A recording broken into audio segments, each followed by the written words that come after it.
emotional issues.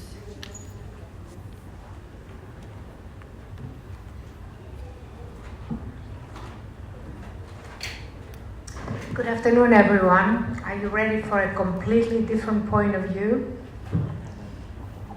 Because this is what you're going to get. A completely different point of view. And I think the most important thing about vaginal rejuvenation is empowering the woman. That is the most important thing. I have no conflicts of interest, and the reason why we need to empower the woman is because the woman is the basis of the family, and there is a very important aspect in the sexual intimacy in relationships in terms of how the woman will be satisfied. And there is that unspoken agony of vaginal dryness that during intercourse there is bleeding and extreme discomfort for the woman. So there is vaginal atrophy and there is burning sensations as a result of that. And this is why. The reason, one of the main reasons is estrogen deficiency. But this is only one of the many factors which have to do with hormonal balance. High inflammation will lead to emotional apathy. So not just they're not going to have the wish for the sexual interactivity. High cortisol will lead to anxiety and depression. Again, this is not the person that is going to be ready for sexual intercourse and who's going to give and receive pleasure.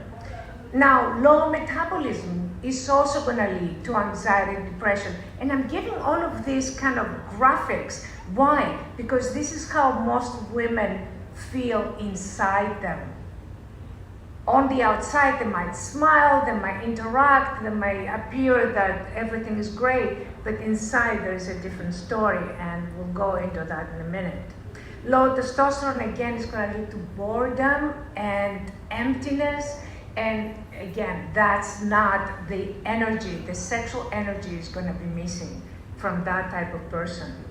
Now, DH decline will actually speed up the aging process and the body desynchrony. So women will seek something, will seek the vaginal rejuvenation to basically overcome the aging process. A lot of them, especially in after menopause, to combat age and feel empowered. They're coming to us because they want to feel empowered.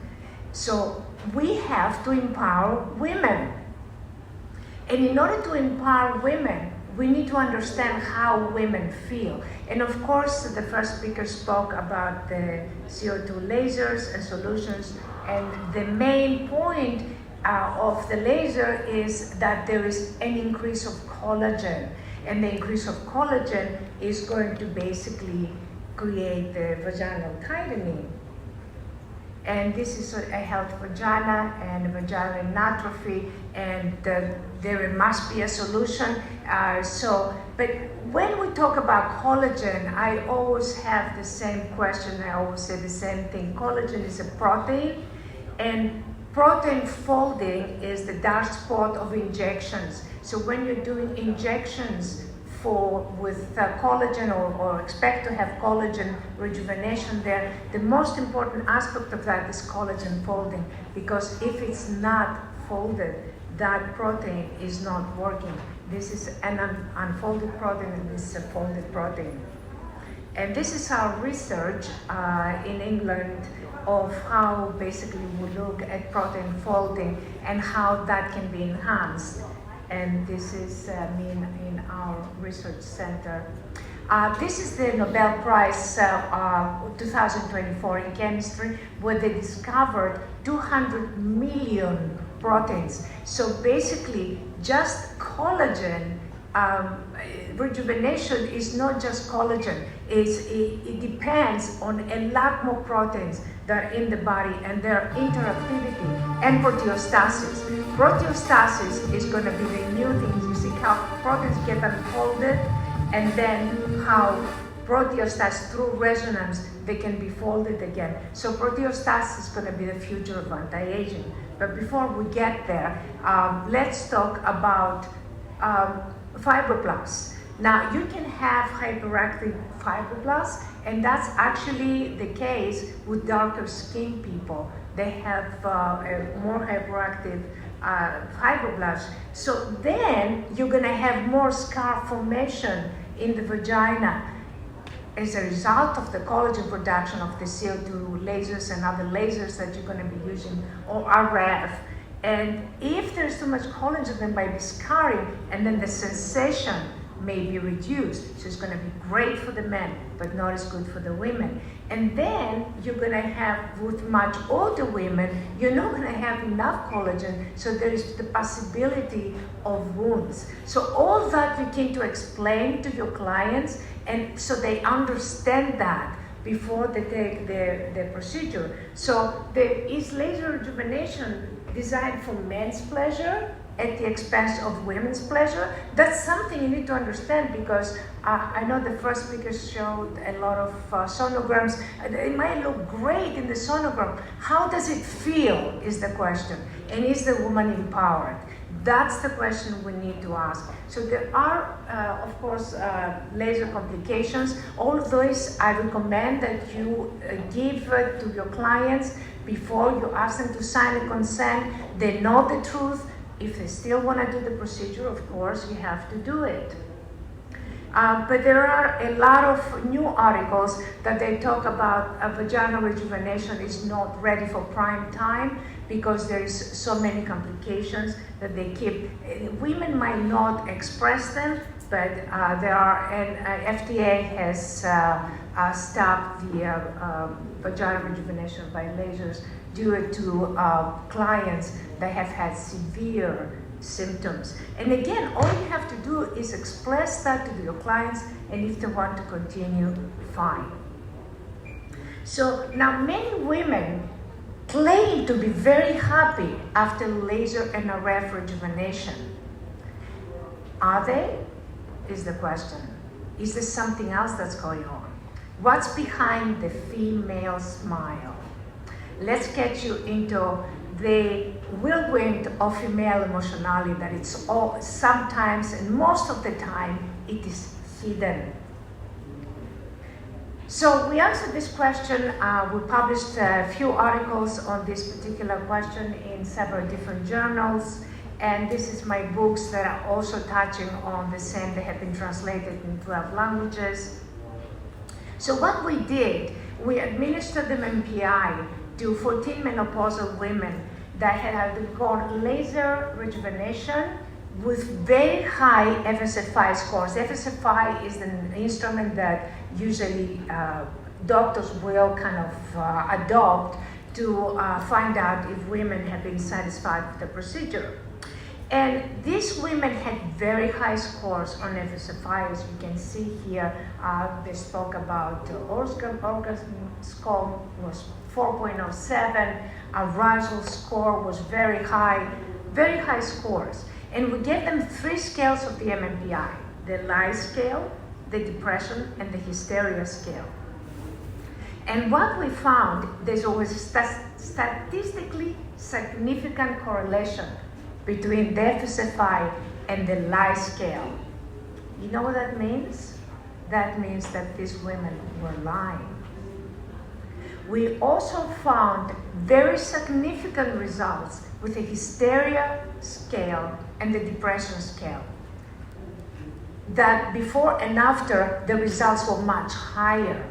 So basically, it seemed like after the procedure, they felt more depressed, and they felt like, I don't know what to do with myself. Basically, that hysteria was higher.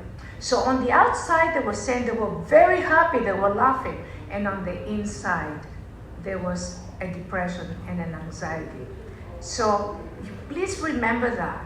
Men lie more, but women lie better. So we always need to understand how women feel on the inside. Now we also found, we gave the differential emotional questionnaire that signifies single emotions, discrete emotions. And we found that they had very high correlations on shame and on sadness. What does that mean? They wanted to satisfy their partner, but they didn't care about their own satisfaction. And when you ask them, are you happy with the procedure? They will say, yes, I'm happy with the procedure, because their partner was happy.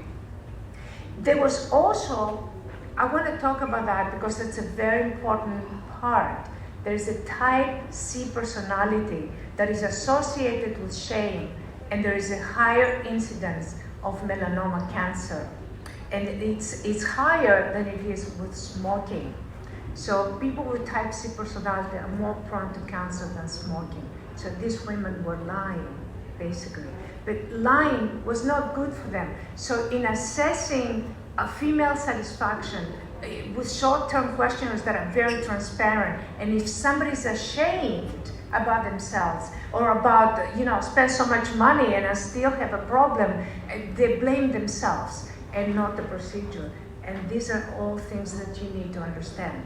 Now, there is a lot of research that you're going to find with great satisfaction, but you need to pay attention because most of this research is based on transparent questionnaires, and so there is bias, and they're prone to denial, and so you get false positive results. Basically, you don't get the results that you can get. There's a lot of articles of that. The other thing is that you need to pay attention to significance level. So I have seen a lot of articles that they say a significance level of 0.001, but when you look at their actual data, only 85% were satisfied with that. That's not significant right there. And most important, 26% of these women were not sexually active. So how would they know the difference in the first place?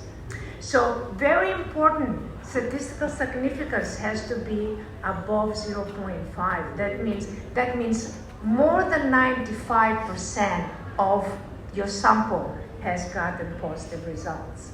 So again, there are complications.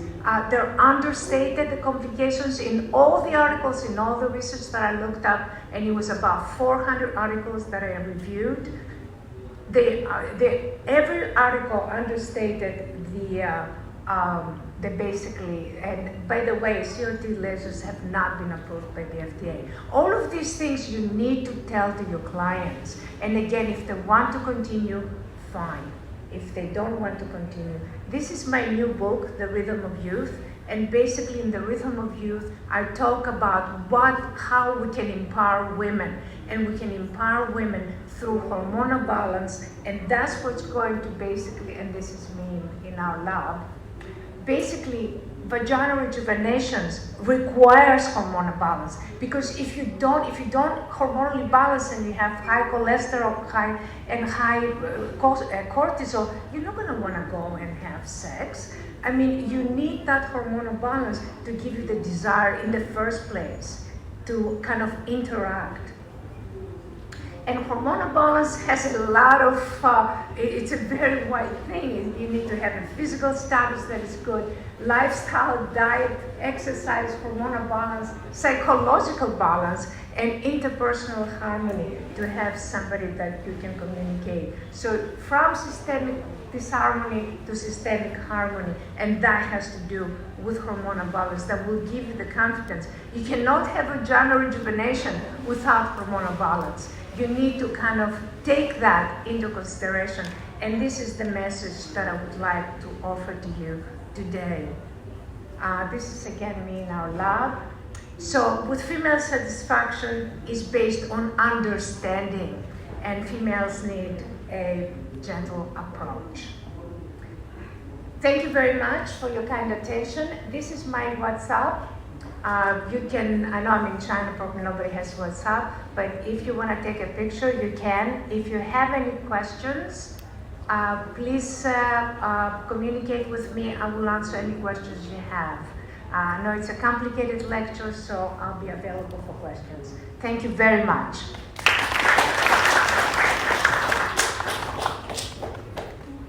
Thank you, Dr. Xanya, for your fantastic speech. Next up, we are welcoming Dr. Jennifer Walden on the topic